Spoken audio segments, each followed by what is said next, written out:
ओम नमः शिवाय। ओम मंडली भारत माता शिव शक्ति अवतार। ओम मंडली का मुख्यालय शिव शक्ति धाम, खुरमुरा रोड, भाटा गांव, रायपुर। जहां ओम मंडली का मुख्यालय है, जहां प्रतिदिन भगवान शिव की वाणी, मुरली, अमर कथा, तीजरी की कथा का वाचन अध्ययन होता है। इसकी मुख्य प्रशासिका देवकी मैया जी हैं, जो यज्ञ माता, और विजय भाई जी यज्ञ पिता हैं। शिव बाबा और ब्रह्मा बाबा ने जिन्हें यज्ञ की जिम्मेवारी दी है,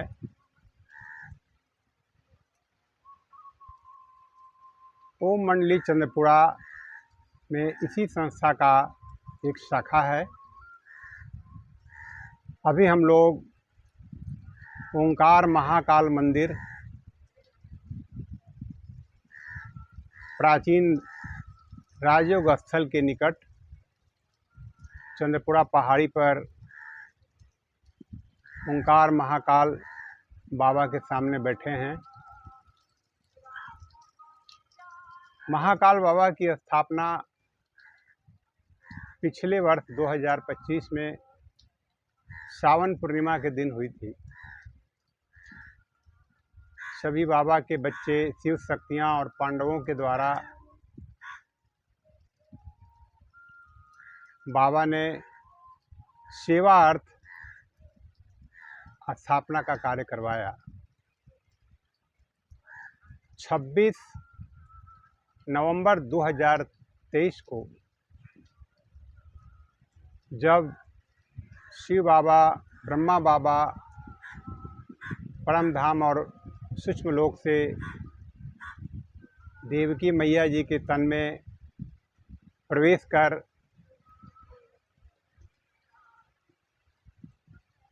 और ईश्वरीय महावाक्य शिव बाबा ने सुनाया था, उसी समय मैया जी इस पहाड़ी पर आई थी, चारों तरफ अवलोकन की थी। इस पहाड़ी के ऊपर में काफ़ी जड़ी बूटी भी है और सामने में कमला माता जी का मंदिर है। पहाड़ी के दूसरे साइड में मैया जी ने कहा था कि इस स्थान के वातावरण को सकारात्मक बनाए रखने के लिए शिवलिंग की स्थापना कर देना। उस समय यज्ञ पिता विजय भाई जी भी थे, काफ़ी भाई बहन लोग यहाँ आए थे।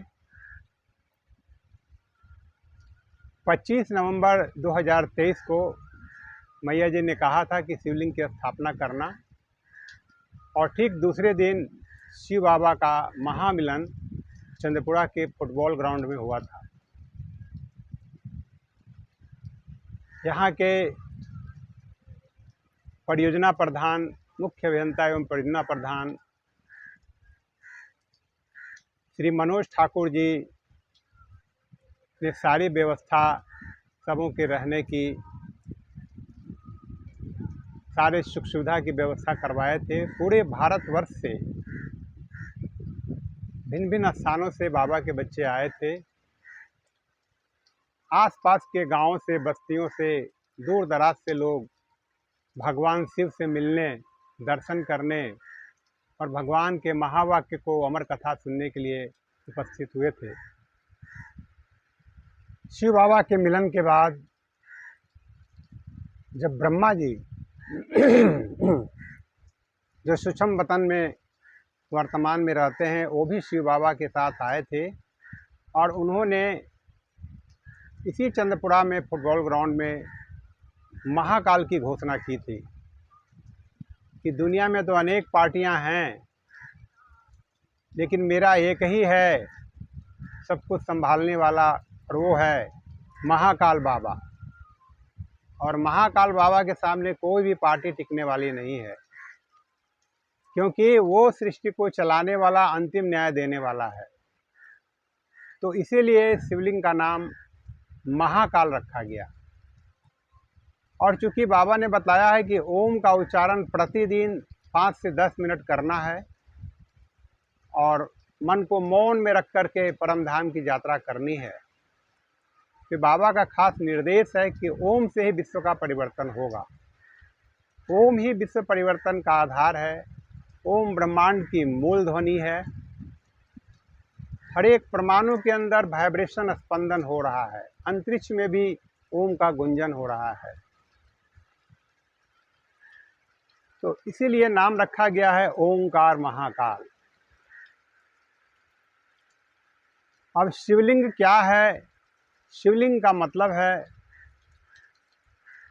जो लिंग है वो परमात्मा का, निराकार परमात्मा का एक प्रतीक है, चिन्ह है, और जलाधारी प्रकृति का यादगार है। यानी शिव और शक्ति दोनों के द्वारा ही सृष्टि का संचालन होता है।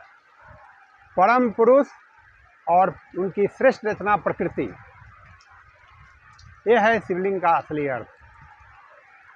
लिंग मतलब चिन्ह, ज्योति। वो निराकार है, हम भी निराकार हैं।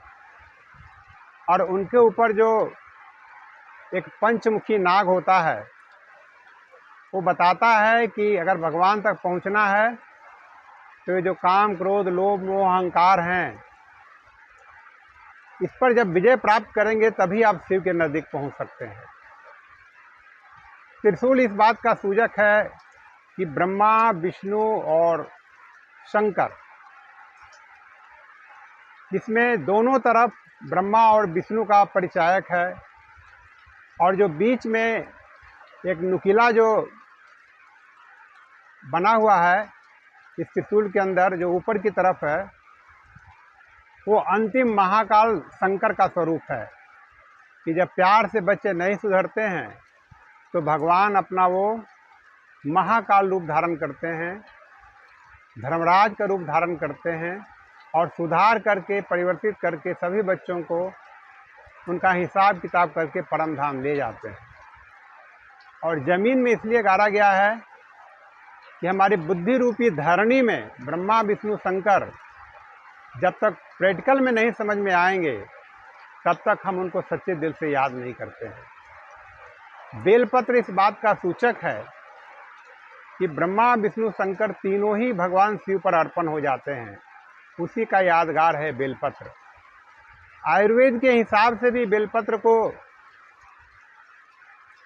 दिखाया गया है कि वो उसमें ठंडक है, विकारों को शमन करने की शक्ति है, वो एक मेडिसिन के रूप में भी है। धतूरा जो है मनोविकार का सूचक है।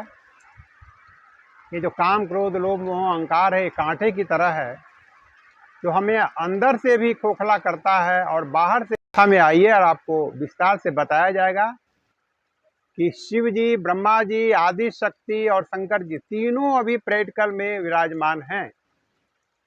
कैसे भगवान शिव आदि शक्ति के द्वारा जगदम्बा के रूप में धरती पर अभी विराजित है। आने वाले कुछ ही समय में शंकर के रूप में भी आप प्रैक्टिकल में देखेंगे, और सब जगह से आवाज़ निकलेगी, साक्षात्कार की लीला चलेगी, सबके कर्मों का हिसाब किताब होगा। तो कहते हैं ना कि यहाँ वहाँ जहाँ तहाँ जहाँ देखो भगवान। ऐसा नहीं कि कण कण में भगवान हैं, लेकिन हर एक के दिलों में अंत में वो छप जाते हैं, जिसको शास्त्रकारों ने कण कण में भगवान कहा। हर एक आत्मा रूपी जो ज्योति कण है, उसमें उनकी याद छप जाती है, तभी उनको मुक्ति मिलता है।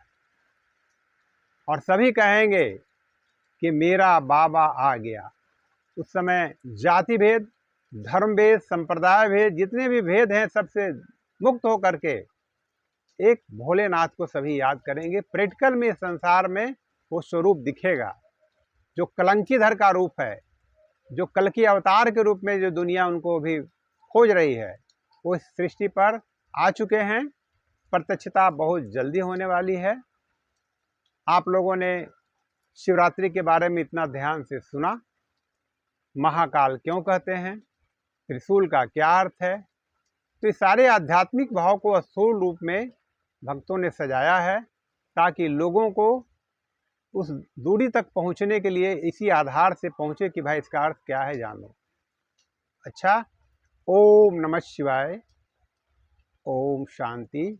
सबों को धन्यवाद, प्रणाम। सभी स्थूल जीवात्माएं, सूक्ष्म जीवात्माएं, अगर हमसे कोई भूल चूक हुई होगी तो हमें क्षमा करिएगा। भोलेनाथ से, ब्रह्मा जी से, आदि शक्ति से, जग माता, जग पिता, सबसे हम क्षमा चाहते हैं। प्रकृति को, किसी जीवों को हमसे दुख मिला होगा तो हम सभी से क्षमा चाहते हैं। ओम नमः शिवाय।